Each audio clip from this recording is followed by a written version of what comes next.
Olá! Hoje estou aqui para apresentar para você essa resenha desse maço, o tarô do caminho sagrado, de Claudinei Preto, um deck produzido aqui, ó.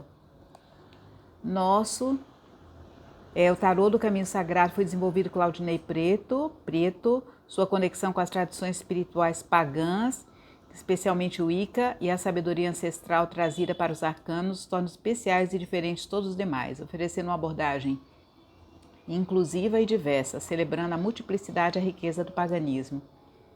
Bem, é um tarô sem dúvida. Antes da gente começar, você que já conhece, já segue o canal. Se você não segue, se inscreva no canal para fortalecer o canal e para você receber os vídeos quando eu subi-los, né? E também curta e dê logo a sua curtida, porque isso ajuda a fortalecer o canal e o YouTube entende que é um vídeo que é relevante e ele entrega às pessoas inscritas ao canal e outras pessoas interessadas nesse tipo de conteúdo. Então, você já sabe que eu vou fazer, se já conhece aqui o canal, que eu vou fazer uma resenha, vou fazer um comentário de aspectos que eu considerei positivos, alguns críticos das cartas, e vou fazer uma apresentação carta a carta, e muitas vezes eu comento, tá bom? Essas cartas, um detalhe, ou isso poderia ter sido assim, isso aqui faltou esse elemento. Então eu vou fazer um comentário para você, ao final do vídeo, saber se é um deck para você, se é um deck que você não se identifica tanto, se vale ou não vale a pena investir nesse deck. Então vamos lá. O que ele traz, né? Ele já fala para você, ele reflete muito da cultura pagã, então a cultura nórdica. Então, ou seja, as representações das figuras vão ser representações de um tipo de figuras etéreas, quase não parecem materiais, físicas e nórdicas, né? Nórdicas, a gente não vai ver outras culturas, uma diversidade. A gente tem vídeos aí de tarôs de culturas indígenas, xamânicas, outros artistas contemporâneos. E esse daqui é um deck que vai estar falando dessa cultura, então você vai ver que as figuras elas têm um aspecto assim de elfos, né? Então o norte da Europa aqui, mas é muito bonito. Ele não vai trabalhar em alguns arcanos, sim. Eu acho que os arcanos maiores estão. Eu me identifiquei mais com os arcanos maiores, embora todo o deck é lindíssimo. As figuras são de uma beleza assim cristalina, muito bonitas. Mas os arcanos maiores eu senti assim uma força, um impacto maior. Ele não vai trabalhar tanto cenas. Por exemplo, os cavaleiros. Você não vai ver um cavaleiro montado no cavalo, como a gente vê sempre. Ele vai trabalhar mais em quase todas as cartas a fisionomia. Então, eu diria que não é um tarô para iniciantes. Você precisa ter algum conhecimento do deck para olhar a figura e entender, mergulhar naquela fisionomia, naquela expressão fisionômica e captar ali o sentido daquela carta. Então você precisa ter uma sensibilidade já trabalhada. Então, mas é um deck muito bonito, sem dúvida, né? Então vamos lá. Aspectos, vamos começar da caixinha. Eu sempre começo da caixa, do livreto. Você tem um livretinho aqui em português, que tá ótimo, né? Eu acredito que tenha sido uma editora independente. O nome da é independente, Tarôs Noblet. Então, assim, a caixinha é isso aqui que a gente tá vendo, né, gente? É uma caixinha, ó, não é nem um papelão, é um papelão fininho, que eu vou ter que tratar com muito carinho esse papelão, porque a tendência dele é ceder, né? Não é uma caixa dura. Então você precisa guardar, armazenar com bastante cuidado. E vem esse livretinho dentro da caixinha. Depois você pode colocar, às vezes, numa outra caixa ou no saquinho de veludo para proteger. O verso da carta, gostei muito desse verso, trazendo esse símbolo, né? da cultura celta, muito lindo,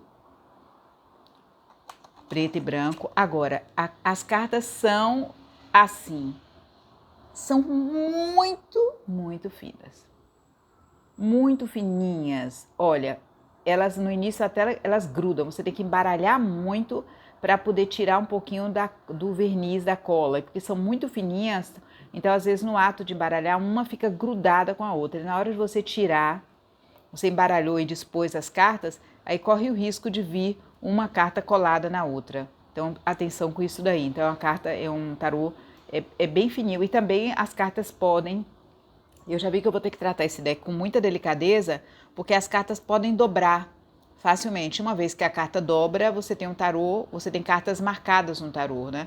Então precisa tratar assim com muita delicadeza, né? Não é um deck que você vai usar no dia a dia da sua leitura, talvez para a sua reflexão, para a sua meditação, mas eu tenho usado também em tiragens, nos outros canais e tudo, e tem a energia tem fluído muito bem.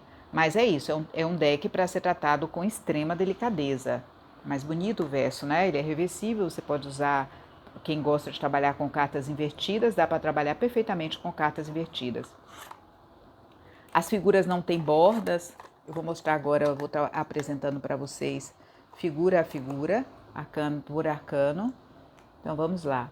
Primeiro arcano que eu achei, sempre o tarô, todo mundo quer olhar, vou inverter aqui. Todo mundo quer saber logo do louco, né? Como é que é o louco no tarô, né? Então esse louco aqui, realmente um louco muito lindo mesmo. Essa rosa vermelha, as cores da carta, ele tem essa borda.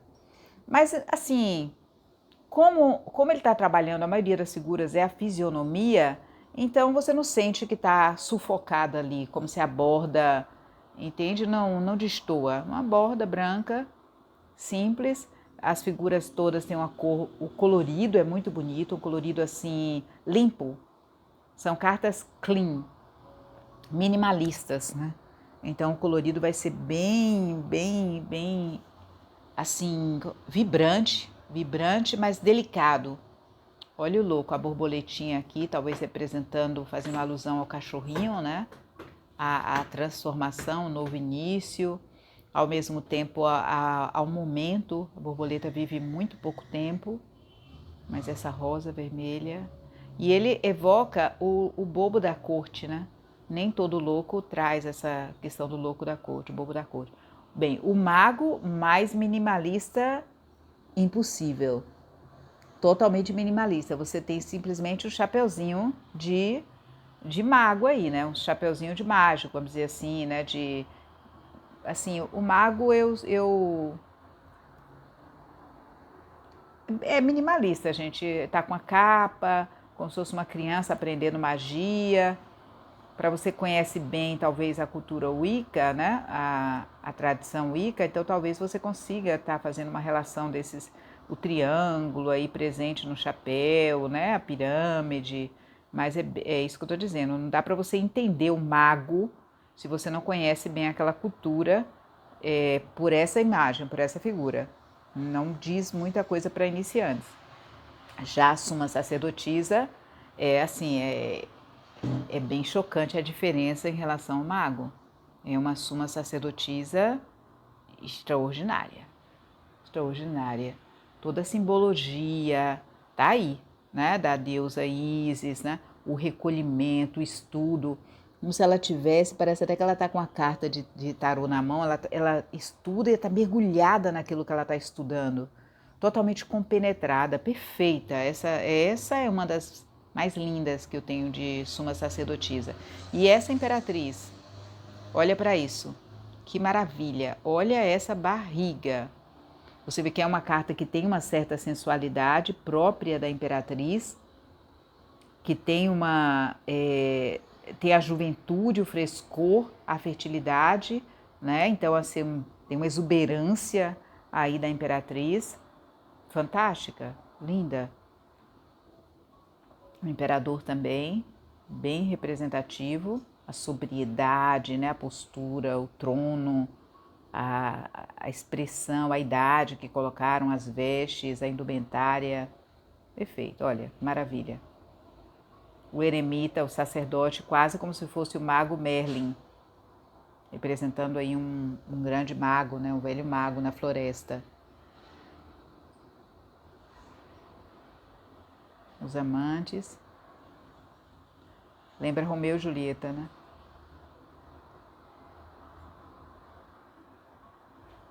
O carro nem tem. O carro nem tem um cavaleiro.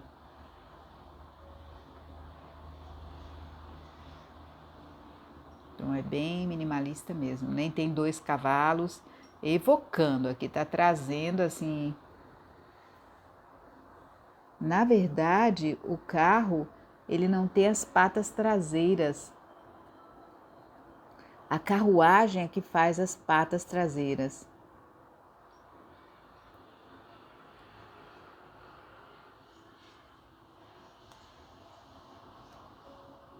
A força, filhotinho de leão.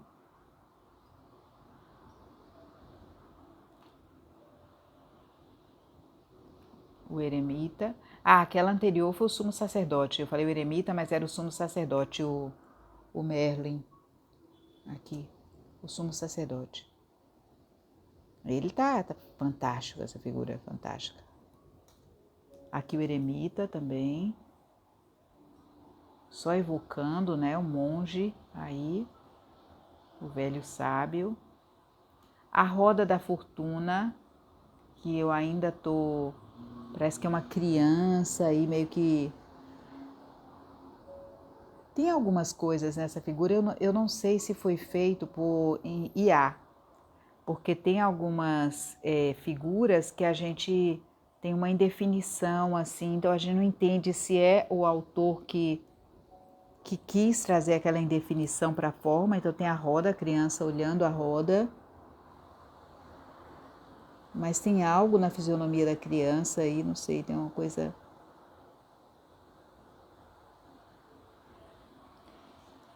Tem alguns elementos que esse arcano da roda da fortuna evoca a roda, né? A roda que gira, a criança olhando a roda ali, a justiça.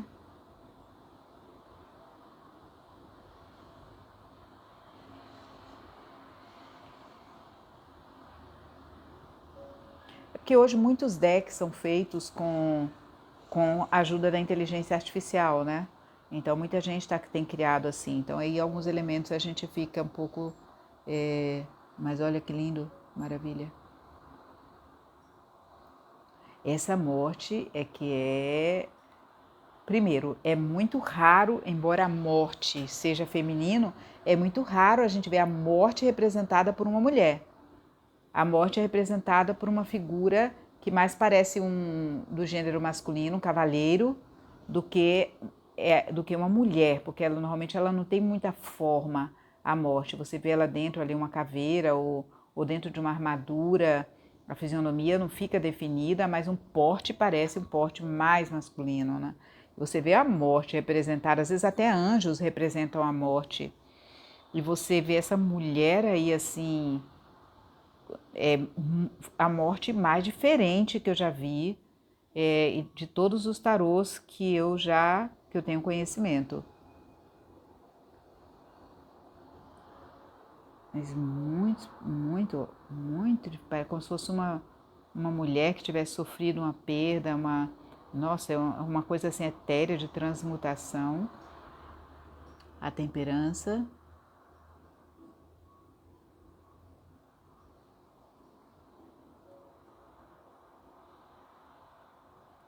A temperança, ela traz também a questão do vaso, mas a gente não vê muito a alquimia, né? Então, por isso que eu digo que é um tarô minimalista.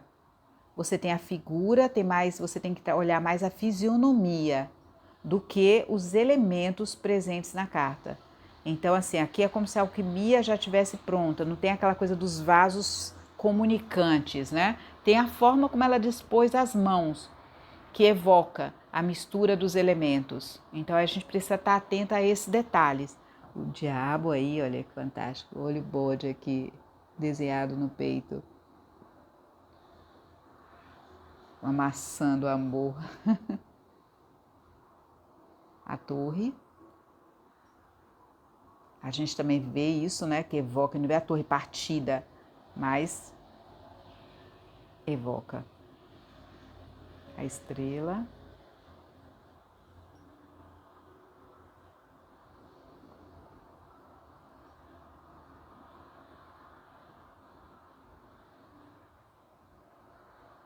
A lua. O sol. O sol, eu olhei assim, eu senti mais como se ele estivesse querendo trazer uma representação de Apolo, do deus Apolo.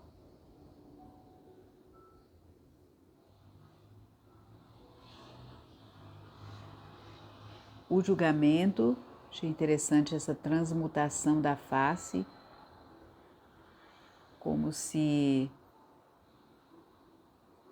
uma máscara estivesse caindo, um processo de transmutação mesmo, né? Parece como se uma pele estivesse cedendo lugar a outra pele, que tem a ver com o julgamento, que é o renascimento. O mundo, olha que maravilha.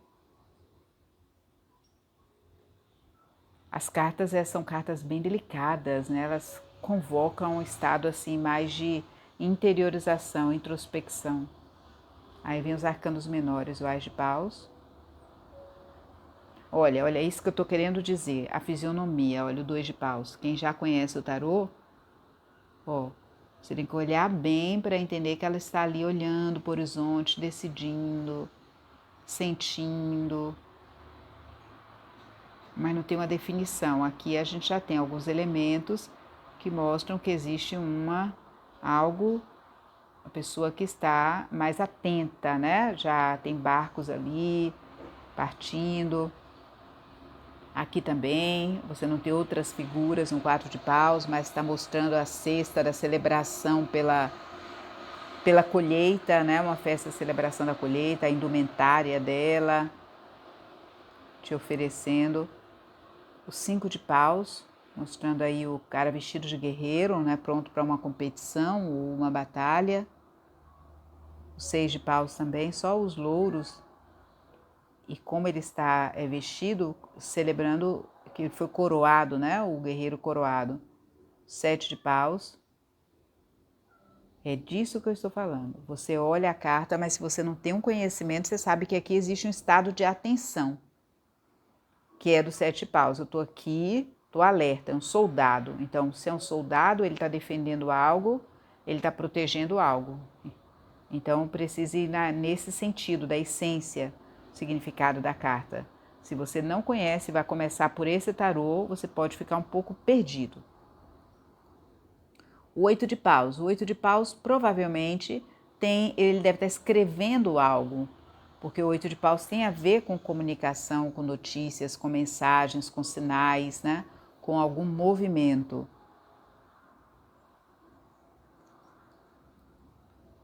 O 9 de paus. A resistência, né? O 10 de paus, já o final da batalha, já o cansaço, né? Eles trabalham com cores, assim, com personalidades. As figuras da corte de paus vão ser todas ruivas. As figuras da corte de águas vão ser todas loiras. E assim a gente vai ver alguns tipos. Valete de paus. Cavaleiro.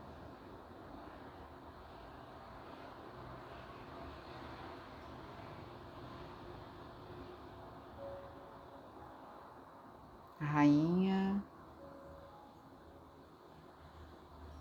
As rainhas normalmente são representadas como muito jovens, bem jovens, se parecem bastante com os pajens, quase como se fossem pajem criança, princesa criança. E o cavaleiro se parece um pouco mais com o rei, como se fosse o rei jovem.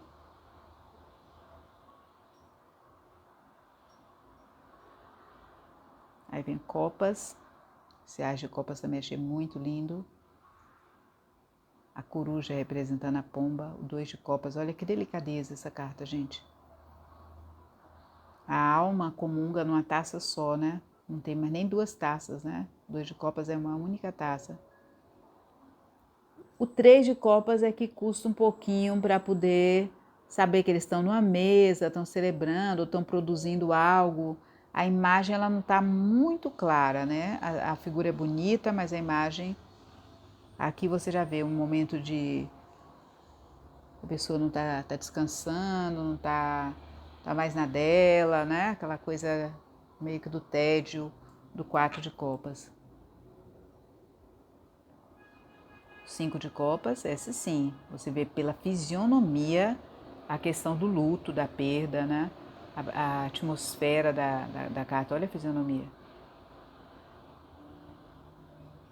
O 6 de copas, a infância, o passado, as amizades, né, da infância, os vínculos fraternais. O 7 de copas, o devaneio. Esse 8 de copas foi o que eu achei também uma das cartas mais lindas do tarô.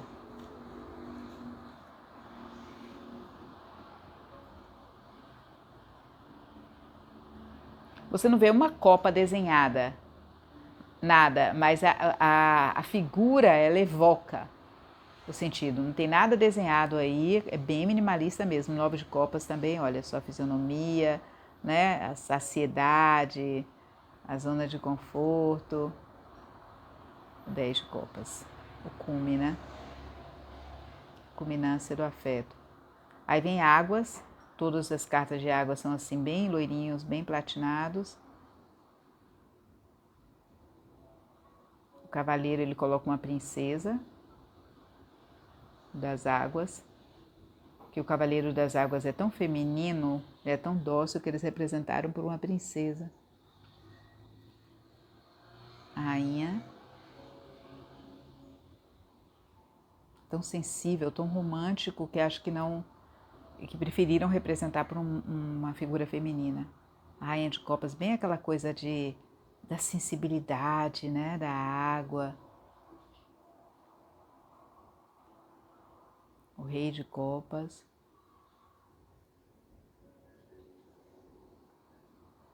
Aí vem espadas. 2 de espadas, gostei bastante. 3 de espadas. Muito linda também, quase como se fosse um porta-joias aqui, né? Coração alfinetado.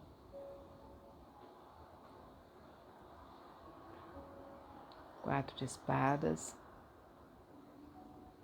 Ó, você vê aqui, ó, são os detalhes. Você vê que o soldado está ferido e ele está no período de convalescência, né? Volta da batalha, se recuperando. Bem 4 de espadas mesmo, depois disso aqui, ó. O 5 de espadas, você também precisa entrar na fisionomia para poder entender o sentimento de terminou a guerra, mas não temos vencedores. Alguém venceu a batalha, alguém venceu a guerra, mas o sentimento depois de uma guerra é que todos saem perdendo. O 6 de espadas, a transição, ela só está dentro do barco, né? Então na água a gente vê que existe uma transição e uma indefinição no olhar, né? Na roupa também, preto e branco, uma indefinição. Esse também acho lindo, esse 7 de espadas, lá atrás o rapaz furtou algo, está correndo de alguém, se protegendo, tem um soldado lá, ele está...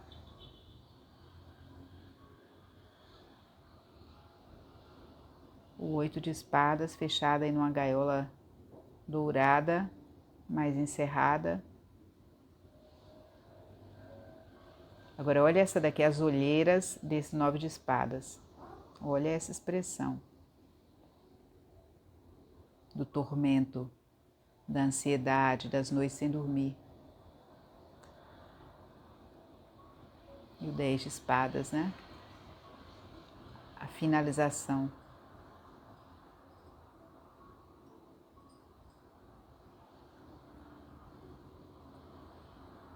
Pagem de espadas.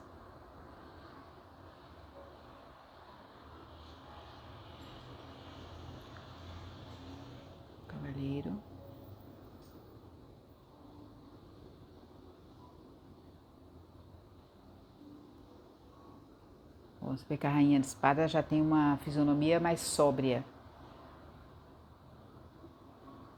mais impassível, assim, o rei também.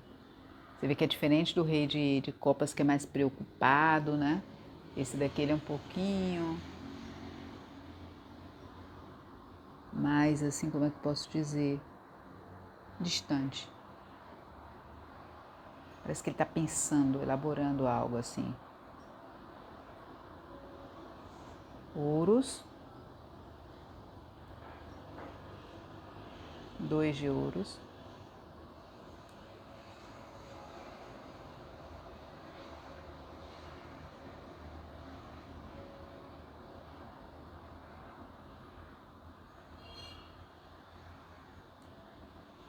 Olha esse aqui, 4 de ouros. Fantástica essa carta. O 5 de ouros, né? Aqui o mendigo. Interessante porque, olha só, o 5 de ouros aqui, ele representa, você vê bem que é alguém que está ali na falta, né? Está na rua, está necessitado de algo, né? Talvez pedindo ajuda, mas ao mesmo tempo o 6 de ouros vem representado por alguém que oferece ajuda e alguém que recebe ajuda. E aqui ele coloca só um dos dois. Ele está com um saquinho cheio de moedas, mas ele está sentado sobre uma poltrona, mostrando o que ele tem. Mas eu não vejo aí a presença do compartilhar. O 7 de ouros, a espera do fruto, amadurecer da semente, da árvore, expectativa. O 8 de ouros, o autoaprimoramento, o estudo. O 9 de ouros, só simplesmente o sentimento de colheita, né? De satisfação e alegria.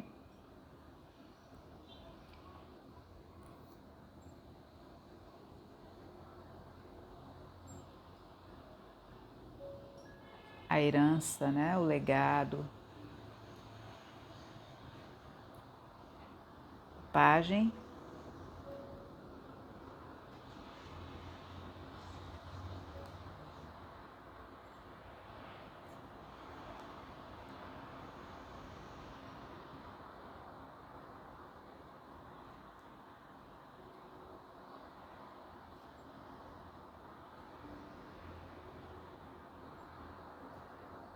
Rainha de ouros. E o rei de ouros. E aí, o que você achou? Qual é o seu pensamento? Como você sentiu vendo essas cartas, mamãe? Eu vou fazer uma coisa aqui, vou te colocar uma carta, escolher aqui, embaralhar e escolher uma carta, tá bom? Pra gente... Era para ter feito isso em outras apresentações de resenha também. Sempre que eu termino a resenha, eu falo, poxa, eu podia ter tirado uma carta para você sentir um pouco também. Você pode pensar em algo e tal, pra gente ver a energia do deck, né? Eu tenho jogado com ele, tenho tirado cartas com ele sempre. Quando é novo para mim, esse foi um presente que eu ganhei. Não conhecia, é algo novo, é um lançamento. Vamos tirar uma carta aqui. Opa! Maravilha, os enamorados. Então tem uma conexão, né? Tem uma conexão. Que bonito, muito lindo. Você estava buscando a resposta, viu os enamorados. A gente sempre olha os enamorados como a experiência do amor, né? A experiência de se conectar consigo, com os outros, com o outro de uma forma plena, mente, corpo, espírito, emoções e também de decisões abençoadas, né? O amadurecimento para a capacidade da gente decidir os caminhos que fazem vibrar o nosso coração, né? E na direção do caminho que nos faz sentir apaixonados. É isso. Muito linda a carta para encerrar. É isso, gente. Então, se você ainda não deu sua curtida, não se inscreveu, ainda dá tempo fazer e comente, tá bom? E depois diga também se tem algum deck que você gostaria de ver comentado por aqui, que aí eu vou ver se eu tenho esse deck ou se eu posso adquirir para fazer uma resenha aqui para você. Um abraço grande, tchau, tchau, até breve.